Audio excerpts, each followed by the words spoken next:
শেখ হাসিনার পতনের পর থেকে আওয়ামী লীগের অনেক নেতা গা ঢাকা দিয়েছেন। কেউ কেউ গ্রেফতার হলেও অনেকেই এখনও ধরাছোঁয়ার বাইরে। তবে বেশ কয়েকজন নেতা বিদেশি গণমাধ্যমে সাক্ষাৎকার দিয়ে আলোচনায় রয়েছেন।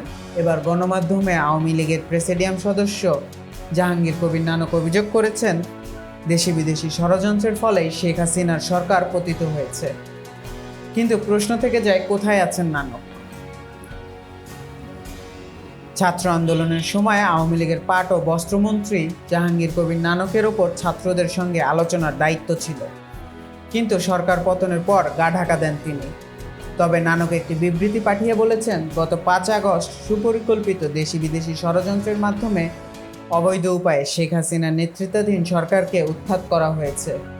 এরপর থেকে সারা দেশে সহিংসতা, ভাঙচুর, লুটপাট, অগ্নিসংযোগ এবং হত্যাযজ্ঞের মধ্য দিয়ে সন্ত্রাসের রাজত্ব কায়েম করা হয়েছে।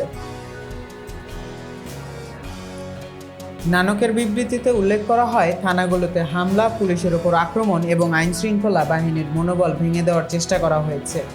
সন্ত্রাসের মাধ্যমে একটি অরাজক পরিস্থিতি তৈরি করে তাকে রাজনৈতিক বৈধতা দেওয়ার চেষ্টা করছে অপশক্তি। আওয়ামী লীগের অসংখ্য নেতাকর্মী এবং সাধারণ মানুষকে হত্যা করা হয়েছে, অনেকেই আহত হয়েছেন এবং তাদের বাড়িঘর ও ব্যবসা প্রতিষ্ঠানও ধ্বংস হয়েছে। নানক আরও অভিযোগ করেন যে আওয়ামী লীগের কার্যালয় সহ প্রায় 10,000 স্থাপনা ধ্বংস করা হয়েছে।